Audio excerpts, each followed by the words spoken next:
Le cancer de l'endomètre est un cancer hormonodépendant. Le diagnostic se fait le plus souvent à un stade précoce et le signe d'appel classique, c'est la survenue des métrorragies post-ménopausiques. Il n'existe pas actuellement de test de dépistage reconnu du cancer de l'endomètre. Pour les facteurs de risque de cancer de l'endomètre, on a les antécédents familiaux de cancer de l'endomètre, les antécédents personnels ou familiaux de cancer du sein, du côlon, syndrome de Lynch et cancer des ovaires, l'exposition aux œstrogènes, donc les facteurs d'origine hormonale, soit en absence absolue ou relative progestative. L'hyperoestrogénie, elle peut être soit d'origine endogène, soit d'origine exogène. L'hyperoestrogénie d'origine endogène, lors de la nulliparité, puberté précoce, ménopause tardive. Donc la puberté précoce, elle augmente la durée d'exposition aux œstrogènes. La ménopause tardive, elle augmente la durée d'exposition aussi aux œstrogènes. L'obésité augmente le taux d'œstrone plasmatique par aromatisation de l'androsténoïde et des androgènes dans le tissu adipeux.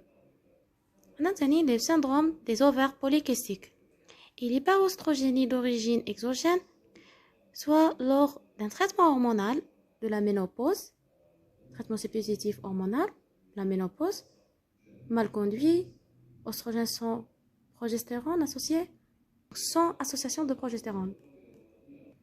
Et l'hormonothérapie par le tamoxifène. Le tamoxifène, c'est l'hormonothérapie, le chapitre du cancer du sein, qui possède un effet oestrogénique paradoxal et augmente le risque de cancer de l'endomètre. Parmi les facteurs de risque aussi, on a l'HTA, l'hypertension artérielle et le diabète. Ce sont des facteurs de risque démontrés, même ils n'ont aucune action directe sur l'endomètre. Le diagnostic. Pour le diagnostic, toute métrorragie post-ménopausique doit faire évoquer et éliminer l'existence d'un cancer de l'endomètre et faire indiquer la pratique d'une exploration endo-utérine. Donc toutes les métrorragies post-ménopausiques. Donc les circonstances de découverte atteignent les métrorragies spontanées, indolores et régulières chez la femme en péri ou post-ménopause. Les leucorrhées purulentes et fétides, pyométrites ou séreuses, hydrorrhées. Les douleurs pelviennes, c'est le signe tardif, c'est un signe tardif et rare, révélateur d'une forme évoluée. L'examen clinique. Pour l'examen clinique, il précise l'état général de la patiente et son opérabilité. Il s'agit souvent de patientes âgées avec des comorbidités pour lesquelles une anesthésie générale et une chirurgie sont potentiellement dangereuses. L'interrogatoire, il recherche les facteurs du risque d'un cancer de l'endomètre, recherche un éventuel syndrome de Lynch, il précise l'état général et le terrain. Et l'examen général, on me dit prise de poids, tension artérielle, l'état cardiovasculaire et métabolique, l'examen abdominopelvien et ganglionnaire, surtout le ganglion susclaviculaire, examen au spéculum,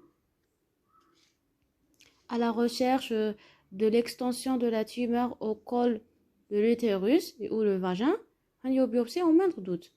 Les touchés pelviens, touché vaginal, touché rectal, touché vaginal, il évalue le volume utérin et sa mobilité, et le touché rectal, il recherche une atteinte des paramètres et ou une atteinte rectale. On a aussi un examen systématique des seins bilatéral et comparatif. Les examens complémentaires. On commence par l'échographie. L'échographie, elle mesure l'épaisseur de l'endomètre. Et en cas d'un cancer, l'échographie montre augmentation anormale de l'épaisseur de l'endomètre et elle évalue aussi le degré d'infiltration du myomètre. Il y a aussi un Doppler couleur qui montre une vascularisation anormale au niveau du cancer. Il recherche aussi une lame d'acide, elle est rare.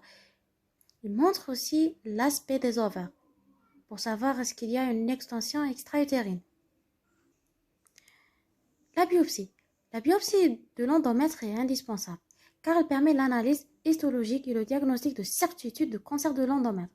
Elle permet aussi de préciser le type histologique et le grade. La biopsie, elle est soit réalisée à la pipette en consultation, sinon du curetage. Pour la biopsie d'endomètre à la pipette, elle ne nécessite pas une anesthésie et elle peut être réalisée en consultation ou au décours d'une stéréoscopie ambulatoire. Cette biopsie à la pipette, le résultat, donc sa négativité, lorsqu'elle est négative, elle n'élimine pas formellement un cancer de l'endomètre parce qu'il y a un risque de faux négatif. Le curetage biopsique étagé.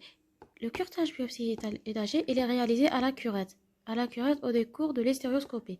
Elle nécessite une anesthésie soit locale ou générale. Il s'agit d'un prélèvement à l'aveugle et sa négativité n'élimine pas formellement un cancer de l'endomètre.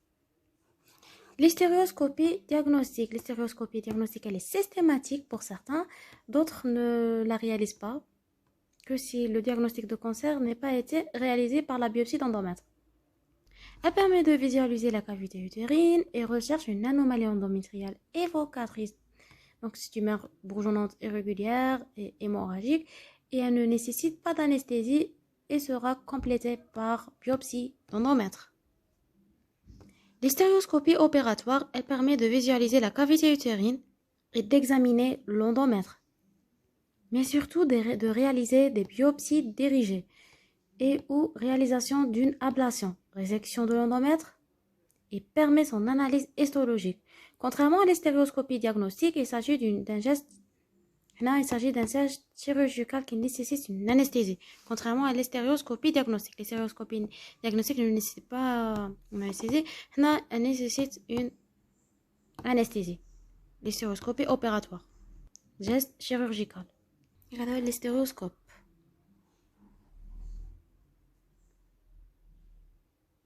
Le bilan d'extension. Le bilan d'extension commence par l'IRM abdominopelvien. C'est l'examen des l'imagerie de référence.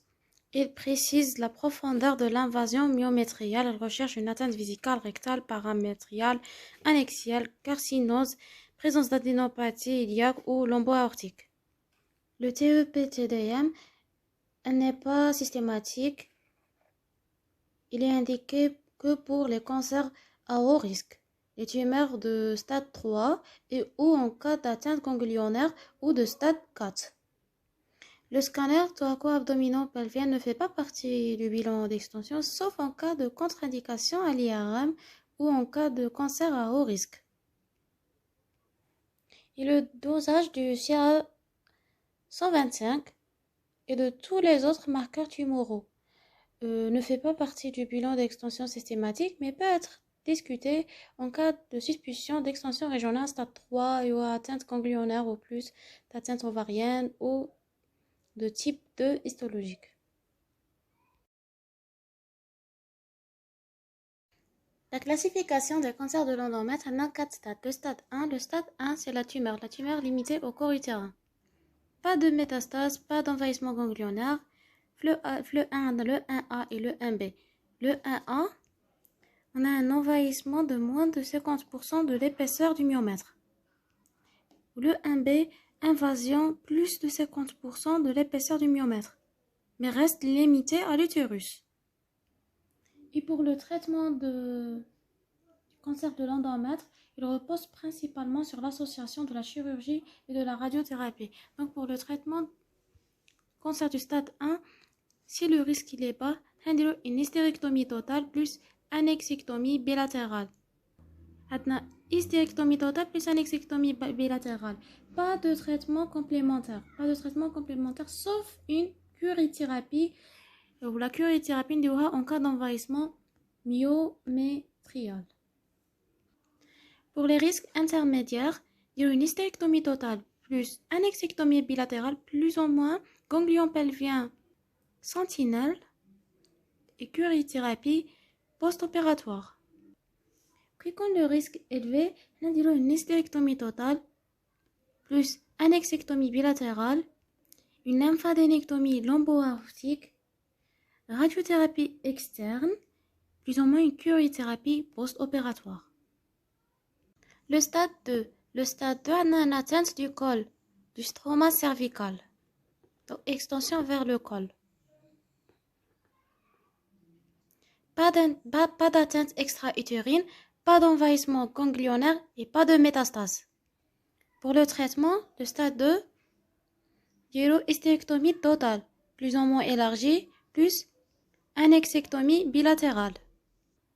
Il y a aussi lymphadenectomie pelvienne, plus ou moins lombo-aortique, une radiothérapie externe et curithérapie en post-opératoire. Pour le stade 3 c'est l'extension. On a une extension extra-utérine, mais pas de métastase à distance. On a une extension extra-utérine, en dehors de l'utérus. On a le 3A, le 3B, le 3C1 et le 3C2.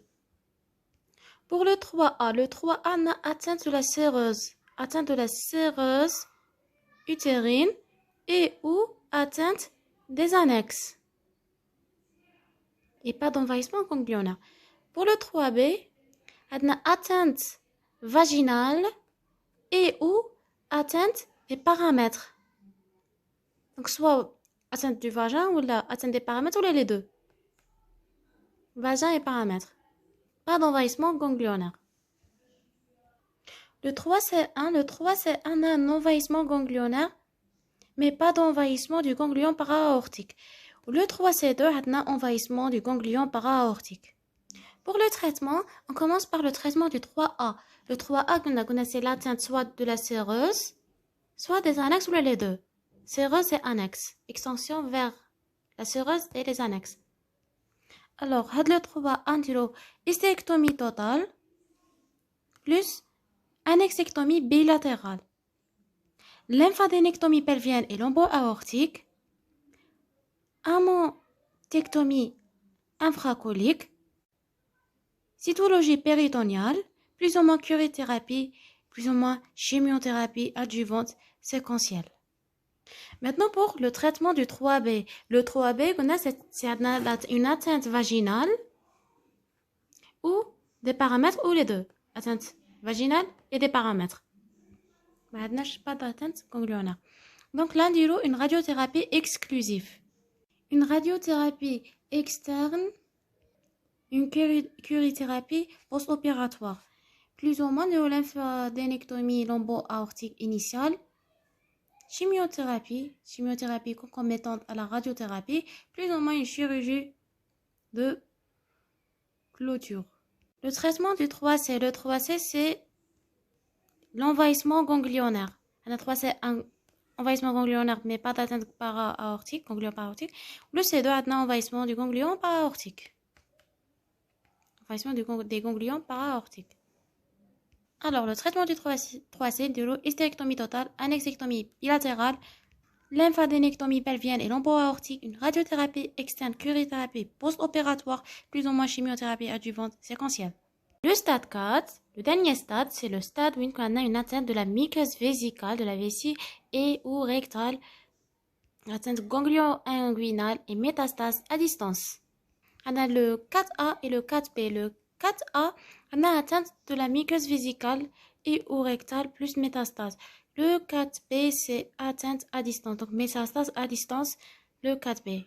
Et pour le traitement, le 4A, radiothérapie exclusive, en association radiothérapie externe plus curithérapie, puis chimiothérapie concomitante, la chirurgie, exentération pelvienne, là c'est lorsqu'on a un échec de la radiothérapie. Le traitement du 4B, il y a des métastases à distance, chirurgie de cytoréduction complète, si carcinose péritoniale résécable, sans métastase à distance. Une chimiothérapie concomitante, hormonothérapie, si récepteurs hormonopositifs et radiothérapie externe sur la tumeur primitive.